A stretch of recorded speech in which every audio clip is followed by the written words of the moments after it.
Seas Ministries.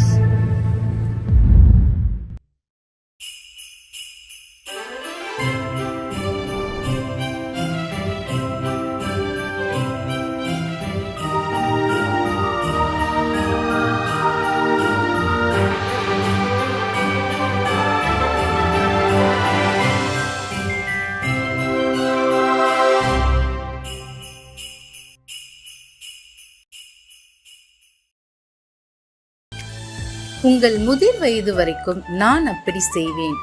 நரை வயது மட்டும் நான் உங்களை தாங்குவேன். நான் அப்படி செய்து வந்தேன்.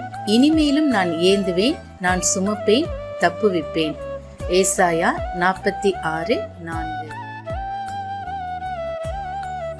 And even to your old age I am He, and even to hoar hairs will I carry you. I have made and I will bear, even I will carry and will deliver you. Isaiah 46:4. கர்த்தருடைய பரிசுத்த நாமம் மகிமைப்படுவதாக. மகிழ்ச்சிகரமான கடைசி மாதத்தில் God Who Sees Ministry சார்பாக உங்களை சந்திப்பதில் பெரும் மகிழ்ச்சி அடைகிறேன். இந்த ஆண்டு முழுவதும் தேவனாகிய கர்த்தர் நம்மையும் நம் குடும்பத்தையும் கிருபையால் தாங்கி நடத்தியிருக்கிறார். நம்முடைய போக்கிலும் வரத்திலும் நம்முடைய பிரயாணங்களிலும் கர்த்தர் நமக்கு துணையாயிருந்தது மாத்திரமல்ல, நம்முடைய பலவீனங்களிலே தம்முடைய வார்த்தையை அனுப்பி பலப்படுத்தியிருக்கிறார். நாம் அநேக நேரங்களிலே சோர்ந்து போய் இருந்த போதும் கர்த்தர் தம்முடைய வார்த்தையினாலே நம்மை தேற்றினார், நம்மை பலப்படுத்தினார். தேவனாகிய கர்த்தர் நம்மோடு கூட இருக்கிறார் என்பதை இதன் மூலம் அநேக நேரங்களிலே நம்மை உணர வைத்திருக்கிறார். விசேஷமாக இந்த கடைசி மாதத்திலே தேவனாகிய கர்த்தர் நிறைவான ஆசீர்வாதங்களால் நிரப்பி நம்மை ஆசீர்வதிப்பார் என்று நம்புகிறேன். கர்த்தருடைய வார்த்தையை கேளுங்கள், நம்புங்கள். கர்த்தருடைய வார்த்தை உங்கள் நடுவிலே பெரிய காரியங்களை செய்யும். தேவனிடத்திலிருந்து ஆசீர்வாதங்களை காத்திருந்து பெற்றுக்கொள்வோம். தேவனாகிய கர்த்தர் நிச்சயம் உங்களையும் உங்கள் குடும்பங்களையும் ஆசீர்வதிப்பாராக. ஆமேன்.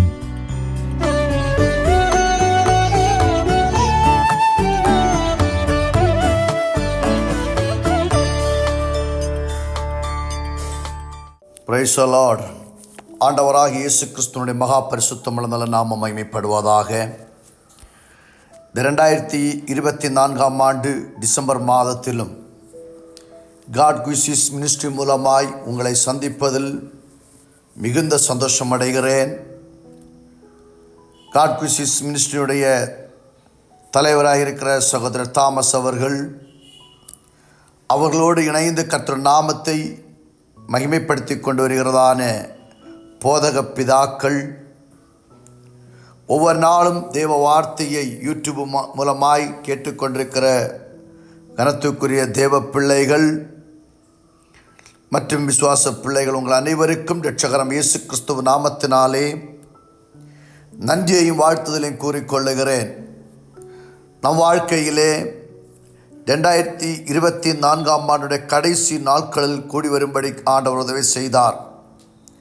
இந்த வருஷத்தின் ஆரம்பத்தை கண்டதான அநேகர் முடிவை காணாமல் இருக்கும் பொழுதும் ஜீவனுள்ள தேவனாகிய கர்த்தருடைய கிருபையினாலே இந்த முடிவையும் காண தந்து கொண்டிருப்பதற்காக கர்த்தரை ஸ்தோத்தரிக்கிறேன். மேபி இந்த வருஷம் நாம் நினைத்ததான அநேக எதிர்பார்ப்புகள், அநேக நன்மைகள், அநேக ஆசீர்வாதங்கள் நம்முடைய வாழ்க்கையில் எதிர்பார்த்திருக்கலாம். ஆனால் நம்முடைய கையிலே அது கைக்கூடி வர முடியாதபடி சில ஏமாற்றங்களும் கஷ்டங்களும் பாடுகளும் உபத்திரவங்களும் வேதனைகளும் நோய்களும் பேய்களும் நம்முடைய வாழ்க்கையை ஒன்றின் பின் ஒன்றாக நெருக்கி மோதி அடித்த நாட்களிலும் தேவனாகிய கர்த்தர் நம்மை நடத்தினதற்காக கர்த்தரை ஸ்தோத்தரிக்கிறேன். நாட்களிலும் தேவ ஒரு வார்த்தையை நாம் வாசிக்கும்படியாய் கடந்து செல்லுகிறோம். பரிசுத்த வேத புஸ்தகத்தின் ஒரு வேத பகுதியை வாசிக்கலாம். நம் நடுவிலே உலாவுகிற கர்த்தர் என்கிற தலைப்பிலே கர்த்தர் வார்த்தையை சிந்திக்கும்படியாய் கடந்து செல்லுகிறோம். ஆம் தேவ பிள்ளையே, இந்த ஒரு வருஷ காலமும் ஆண்டவர் நம்மோடு கூட இருந்து நம்மை நடத்தின விதங்கள், நம்மை பராமரித்த விதங்கள், நம்முடைய வாழ்க்கையில் அவர் செயல்பட்ட விதங்களை நினைத்து கர்த்தரை ஸ்தோத்திரிக்கிறேன். அதற்கு ஆதாரமாய் ஒரு வார்த்தையை வாசித்து கேட்கலாம்.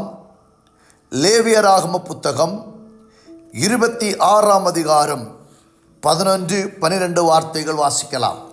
உங்கள் நடுவில் என் வாசஸ்தலத்தை ஸ்தாபிப்பேன், என் ஆத்துமா உங்களை அரோசிப்பதில்லை. நான் உங்கள் நடுவிலே உலாவி உங்கள் தேவனாயிருப்பேன், நீங்கள் என் ஜனமாயிருப்பீர்கள். தேங்க்யூ.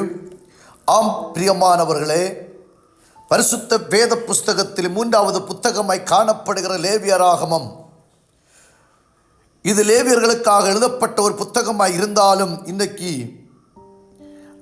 தேவனை ஏற்றுக்கொண்ட அநேக பரிசுத்தவான்களுக்கு இந்த புத்தகம் ஒரு ஆறுதலையும் ஒரு ஆக்கமும் ஊக்கமும் கொடுக்கிற ஒரு புத்தகமாய் காணப்படுகிறது. ஆண்டவருடைய ஊழியக்காரனாகிய மோசேயை கொண்டு கர்த்தர் லேவியராகம புத்தகத்தை எழுதுகிறார். இந்த புஸ்தகத்திலே நான் உங்கள் நடுவிலே என் வாசஸ்தலத்தை ஸ்தாபிப்பேன், பரலோகத்தின் ஆண்டவருடைய வாசஸ்தலத்தை பற்றி வாசிக்கிறோம். கிறிஸ்து பிறந்தார் என்கிறதா நற்செய்தியோடு கூட கிறிஸ்துமஸ் மாதத்தில் ஆட்டம் பாட்டம் கொண்டாட்டத்தோடு வாழ்ந்து கொண்டிருக்கிறதான் தேவ பிள்ளைகளை பார்த்து சொல்லுகிறேன்.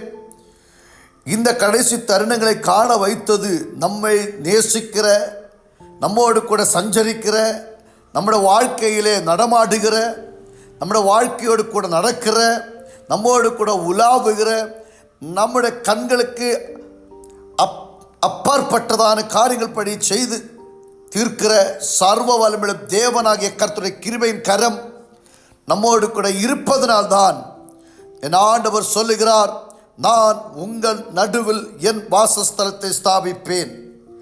அடுத்த வார்த்தையில் இப்படி வாசிக்கிறோம், நான் உங்கள் நடுவில் உலாவி உங்கள் தேவனாய் இருப்பேன், நீங்கள் என் ஜனமாய் இருப்பீர்கள். அவருடைய பிள்ளைகளுடைய நடுவில் தான் அவருக்கு உலாவ முடியும். அவருடைய பிள்ளைகள் நடுவில் தகப்பன் உலாவுகிறது போல அவரை நோக்கி காத்திருக்கிற தேவ பிள்ளைയുടെ மத்தியிலே ஆண்டவர் உலாவுகிறார். இதோ உங்களுக்கு ஒரு நற்செய்தியாக இயேசு கிறிஸ்து இந்த உலகத்தில் வந்து நம்முடைய நடுவில் இன்றைக்கும் அவர் பிறந்து 2024 ஆண்டுகளான பிற்பாடும் இன்றைக்கு நம்முடைய நடுவில் உலாவுகிறார் என்று சொன்னால் அவர் நம்மை நேசிக்கிறபடியினால், நம்முடைய பிள்ளைகள் அவர் பராமரிக்கிறபடியினால், அவர்களுக்காக ஒரு நித்திய வீட்டை வைத்திருக்கிறபடியினால், அவருக்காக நித்திய ஒரு இடத்தை ஆயத்தம் பண்ணி இருக்கிறபடினால் தான் கர்த்தர் நம்ம நடுவில் உலாவுகிறார். என் தகப்பன், பூமிக்குரிய தகப்பன் எங்கள் வீட்டில் வந்து உலாவுவதற்கு அவருக்கு பெர்மிஷன் உண்டு. காரணம், ஹி இஸ் மை ஃபாதர்.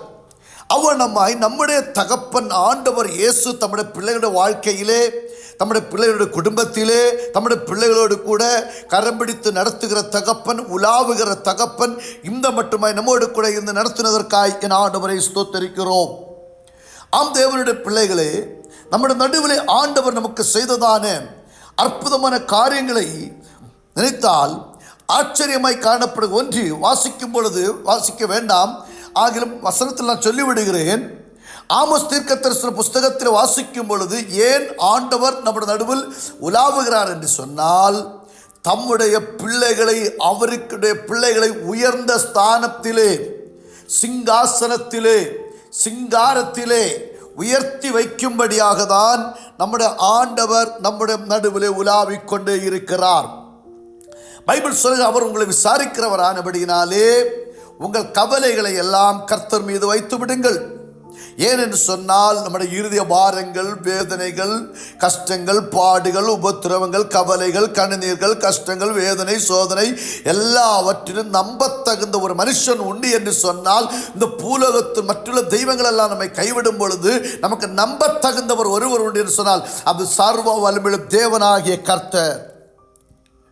இந்த பூலோகத்திலே அநேக தேவர்கள் வந்திருக்கிறார்கள். அவர்கள் எல்லாரும் தங்களுடைய சுய சித்தத்தை நிறைவேற்ற வரும் பொழுது ஆண்டவராகிய இயேசு கிறிஸ்து பிதாவின் சித்தத்தை நிறைவேற்ற வந்தார். என்ன பிதாவின் சித்தம்? பாவிகளை ரட்சிக்கும்படி இயேசு கிறிஸ்து உலகத்தில் வந்தார். ஏழைகளாய், வேதனையாய், துன்பத்தோடு, துக்கத்தோடு, கவலையோடு, பாரத்தோடு, வேதனையோடு, மால்வா சாவா என்று சொல்லி கேள்விக்குறியோடு இருக்கிற பிள்ளைகளுக்கு ஒரு வாழ்க்கை கொடுக்கும்படி இயேசு கிறிஸ்து உலகத்தில் பிறந்தார். நான் பிரசங்கிக்கிற இயேசு இன்றைக்கும் ஜீவனோடு இருக்கிறார். அநேகருடைய வாழ்க்கையில் அவர்களுக்கு வாழ்க்கை கொடுக்கிறார். அநேகருடைய வாழ்க்கையை உயர்த்தி வைக்கிறார். அநேகருக்கு நினைத்து கூட பார்க்க முடியாத அளவுக்கு ஆசீர்வாதத்தை வைத்திருக்கிறார்.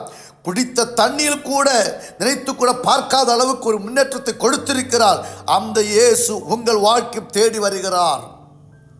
பரிசுத்த வேத புஸ்தகத்தை வாசிக்கும் பொழுது இருதய நொறுங்குண்டவர்களாய் அவரை நோக்கி கூப்பிடுகிற பிள்ளைகளுக்கு அவர் சமீபமாய் இருந்து, திக்கற்ற பிள்ளைகளின் விதவையும் ஆதரிக்கிற தேவனாய் இருந்து, தகப்பனுக்கு தகப்பனாய் சகோதரனுக்கு சகோதரனாய் எல்லாவற்றுக்கும் எல்லாமாய் ஆதியும் அந்தவுமாய் நம்முடைய நடுவில் கூட இருந்து கிரியை செய்கிற சர்வ வல்லமையுள்ள தேவனை நம்பி இருக்கிற ஜனம் பாக்கியம் உள்ளவர்கள். ஆம் தேவ பிள்ளைகளே, 4 காரியங்களை எனக்கு உங்களிடத்தில் சொல்ல முடியும்.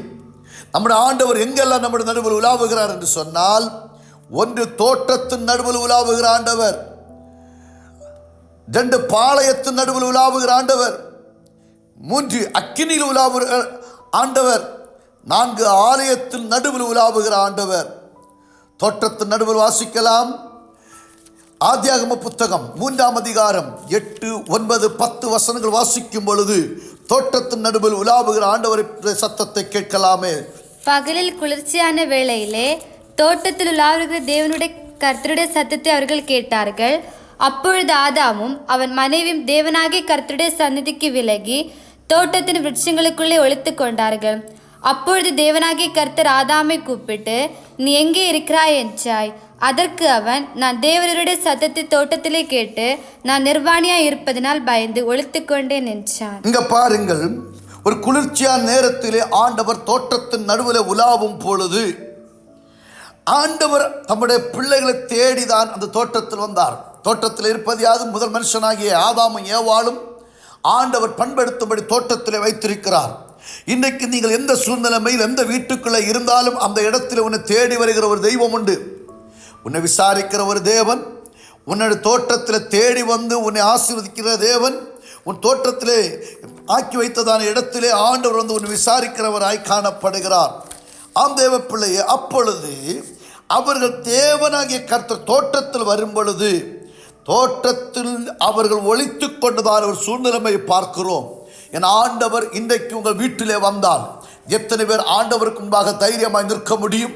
இல்லை, நீங்கள் நிர்வாணிகளாய், பாவம் செய்தவர்களாய், அநியாயம் செய்தவர்களாய், அக்கிரமம் செய்தவர்களாய், தேவனுடைய சன்னிதானத்தை விட்டு தூரம் போனவர்களாய் காணப்படுவீர்கள் என்று சொன்னால் ஆண்டவருடைய சமூகத்திலே நிற்க முடியாது. என் ஆண்டவர் தோட்டத்தின் நடுவிலே வந்து தம்முடைய பிள்ளைகளை விசாரிக்கிறவராய் காணப்படுகிறார். அப்படி தோட்டத்தில் வந்து அவர் ஆக்கி வைத்த பிள்ளைகளுக்கு என்ன குறை இருக்கிறது, என்ன வேதனை இருக்கிறது, என்ன கஷ்டம் இருக்கிறது என்று அறிந்து அவர்களுக்காக அற்புதத்தை செய்ய முடிந்த ஒரே ஒரு தேவனாகிய கர்த்தர் ஒருவரே, அவர்தான் ஆண்டவராகிய இயேசு கிறிஸ்து. தோட்டத்தின் நடுவில் உலாவுகிறார். 2 ஆலயத்தின் நடுவில் உலாவுகிற கர்த்தர். ஒரு சூழ்நிலைமை இல்லாதவருடைய ஆலயத்தில் போய் மனுஷன் அந்த ஆலயத்தில் போகும் மனுஷன் பார்க்கும்போது முகத்தை பார்க்கிறான். அழகான புன்சிரிப்பான நல்ல அழகான வஸ்திரங்களை உடுத்து அந்த ஆலயத்தில் வந்திருக்கிறதான உங்களோட முகத்தை பார்க்கிறான். ஆண்டவரோ அந்த வேதனையும் துக்கத்தும் எந்த வாரத்தோடு அந்த ஆலயத்தில் வந்து கண்ணீர் மல்க ஆண்டவரை நோக்கி கூப்பிடுகிற பிள்ளைகளுடைய அந்த அழுகை சப்தத்தை கேட்கும்படி ஆலயத்தின் நடுவிலே கர்த்தர் இறங்கி வருகிறார். 3 பாளையத்தின் நடுவில் வருகிறார். அதற்கு ஒரு வசனத்தை கூட வாசிக்கலாம். பாளையத்தின் நடுவில் வந்து கர்த்தர் என்ன செய்ய போகிறார்? டூட்ரோனமி உபாகம புஸ்தகம் 23ஆம் அதிகாரம் 14வது வசனம். உன் தேவனாகிய கர்த்தர் உன்னை ரட்சிக்கவும் உன் சத்துருக்களை உனக்கு ஒப்பு கொடுக்கவும் உன் பாளையத்திற்குள் உலாவிக் கொண்டிருக்கிறார். ஆகையால் அவர் உன்னிடத்தில் அசுசியான காரியத்தை கண்டு உன்னை விட்டு போகாதபடிக்கு உன் பாளையம் சுத்தமாக இருக்க கடவுள். பாருங்கள், 3ஆவதாக பாளையத்தின் நடுவிலே ஆண்டவர் இறங்கி வருகிறார். உன் தேவனாகிய கர்த்தர் உன்னை ரட்சிக்கவும் உன் சத்துருக்களை உனக்கு ஒப்புக் கொடுக்கவும் பாளையத்திற்குள்ளே உலாவிக் கொண்டே இருக்கிறார். ஆனால் ஆண்டவர் பாளையத்திற்குள்ளே வர வேண்டுமானால் உன்னுடைய பாளையம் சுத்தமாக இருக்க வேண்டும். பாளையத்தில் இருக்கிற அசூசிகள் மாற வேண்டும். பாளையத்தில் இருக்கிற பாவங்கள் மாற வேண்டும். பாளையத்தில் இருக்கிறதான கரைபட்ட கரங்கள் சுத்திகரிக்கப்பட வேண்டும். அநியாயம், அக்கிரமம், பொறாமை, போராட்டங்கள் அழிய வேண்டும். பாளையம் சுத்தமாக இருந்தால் அந்த பாளையத்தில் வந்து ஆண்டவரை ரட்சிக்கவும் சத்துருக்களின் கையில் ஒப்புக் கொடுக்கவும் பாளையத்திற்குள்ளே உலாவிக் கொண்டே இருக்கிறார். கடைசியாக ஆண்டவராகிய தேவன் அக்கினி நடுவில் உலாவிக் கொண்டிருக்கிறார். தானியேல் 3:25 வாசிக்கும் பொழுது, தானியேல் 3:25 கூட வாசிக்கும் பொழுது அக்கினி நடுவிலே உலாவுகிற கர்த்தருடைய காரியத்தை பற்றி நமக்கு சிந்திக்க முடியும். தானியேல் 3:25. அதற்கு அவன், இதோ 4 பேர் விடுதலையாய் அக்கினியின் நடுவில் உலாவுகிறதை காண்கிறேன். அவர்களுக்கு ஒரு சேதமும் இல்லை. 4ஆம் ஆளின் சாயல் தேவபுத்திரனுக்கு ஒப்பாயிருக்கிறது என்றான். பாருங்கள், 4 பேர் அக்கினி சூளையிலே சாத்ராக், மேஷக், அபேத்நேகோ காணப்படுகிறார்கள். அவர்களை விடுவிப்பதற்காக 4வது ஒரு மனுஷனாய் ஆண்டவராகிய தேவன் அக்கினி சூளையிலே கடந்து வந்தார். ஆம் தேவ பிள்ளையே, இந்த கிறிஸ்துமஸ் நடுவிலே ஆண்டவர் தோட்டத்தின் நடுவில் உலாவுகிற கர்த்தர், பாளையத்தின் நடுவில் உலாவுகிற கர்த்தர், ஆலயத்தின் நடுவில் உலாவுகிற கர்த்தர், அக்கினி நடுவில் உலாவுகிற கர்த்தர். இந்த ஆண்டவர் கிறிஸ்து பிறப்பின் நாளிலே, இந்த 24ஆம் தேதியிலே ஆண்டவராகிய தேவனுடைய கரம் உங்கள் நடுவிலே உலாவி உங்கள் வாழ்க்கையில் வாக்குத்தத்தங்கள் நிறைவேற்றி துன்பத்தை கண்ட நாட்களுக்கு சரியான ஒரு மகிழ்ச்சியை தருவார் என்று சொல்லி, கிறிஸ்து பிறந்த இந்த நன்னாளிலும் தேவனாகிய கர்த்தருடைய ஆசீர்வாதம் உங்களோடு கூட தங்கியிருப்பதாக என்று சொல்லி வாழ்த்தி என்னுடைய உரையை முடித்துக் கொள்ளுகிறேன். ஆண்டவர் தாமே உங்களை ஆசீர்வதிப்பாராக. ஆமேன், ஆமேன்.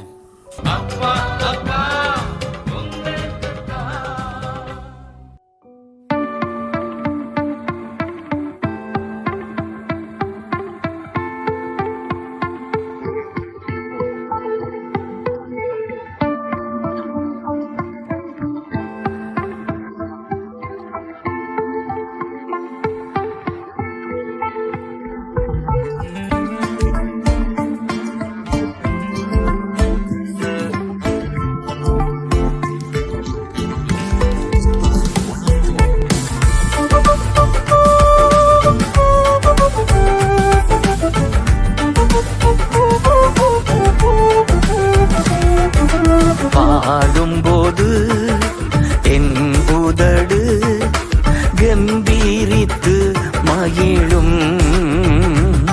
நீர் மீட்டு கொண்ட என் ஆன்மா அக்களித்து ஆக மகிழும். நான் பாடும்போது என் உதடு கம்பீரித்து மகிழும். நீர் மீட்டு கொண்ட என் ஆன்மா அக்களித்து ஆக மகிழும்.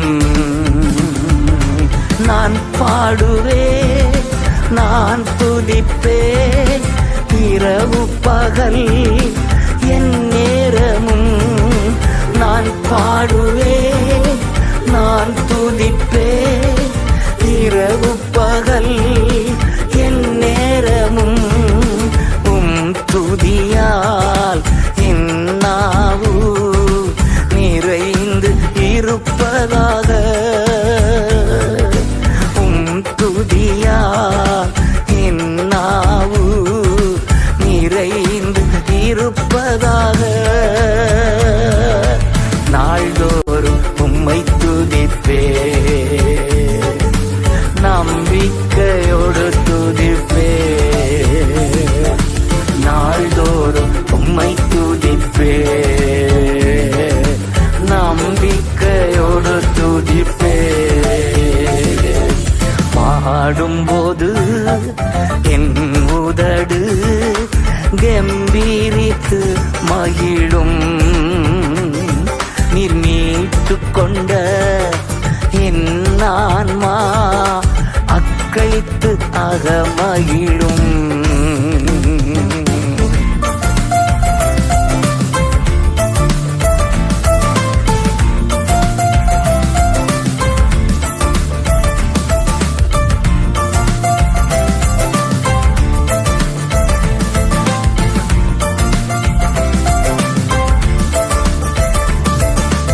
எப்போதும் நான் தேடும் கண்மலை நீர்தானே. எப்போதும் நான் தேடும் கண்மலை நீர்தானே. புகலிடமும் காப்பகமும் எல்லாம் நீர்தானே. புகலிடமும் காப்பகமும் எல்லாம் நீர்தானே. நாள்தோறும் உம்மை துதிப்பே, நம்பிக்கையோடு துதிப்பே. நாள்தோறும் உம்மை துதிப்பே,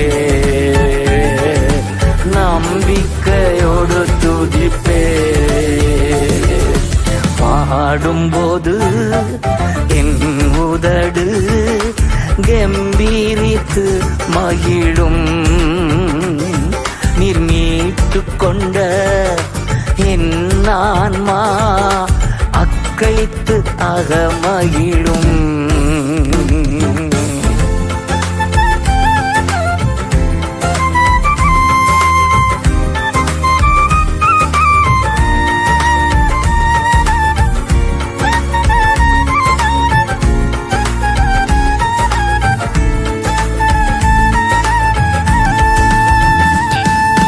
கருவறையில் இருக்கும் போதே கர்த்தர் என்னை பராமரித்தீ.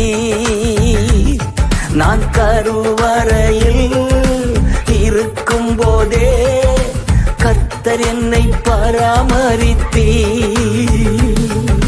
குறைவின்றி குழந்தையாக வெளியே நீ கொண்டு வந்தீர். ஒரு குறைவின்றி குழந்தையாக வெளியே நீ கொண்டு வந்தீர். நாள்தோறும் உம்மை துதிப்பே, நம்பிக்கையோடு துதிப்பே. நாள்தோறும் உம்மை துதிப்பே, நம்பிக்கையோடு துதிப்பே. பாடும்போது என் உதடு கம்பீரித்து மகிழும். நீர் மீட்டு கொண்ட என் ஆன்மா அக்களித்து அகமகிழும்.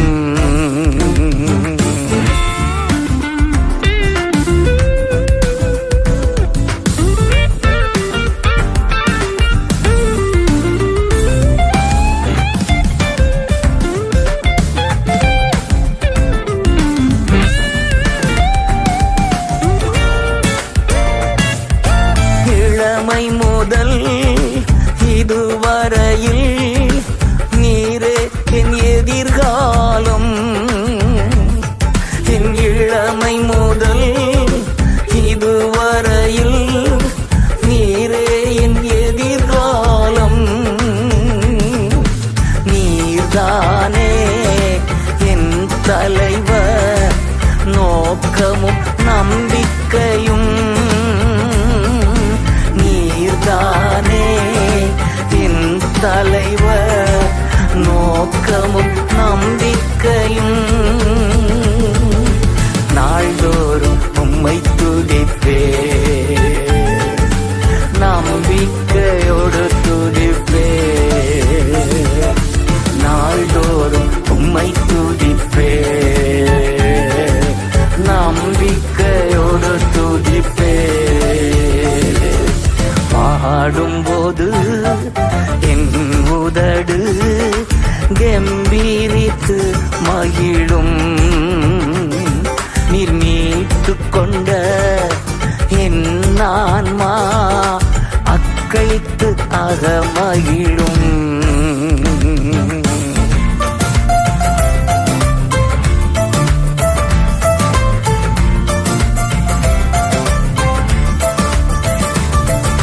முதிர் வயது ஆனாலும் தள்ளிவிடாதவரே. நான் முதிர் வயது ஆனாலும் தள்ளிவிடாதவரே. பலன் குன்றி போகும்போது கைவிடாதவரே. என் பலன் குன்றி போகும்போது கைவிடாதவரே. நாள்தோறும்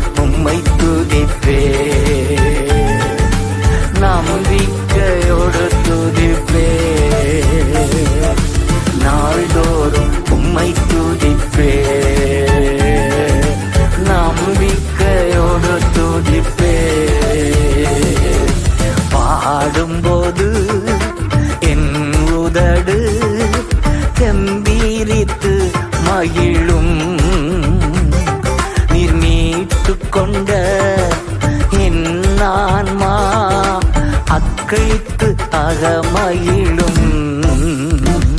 நான் பாடும்போது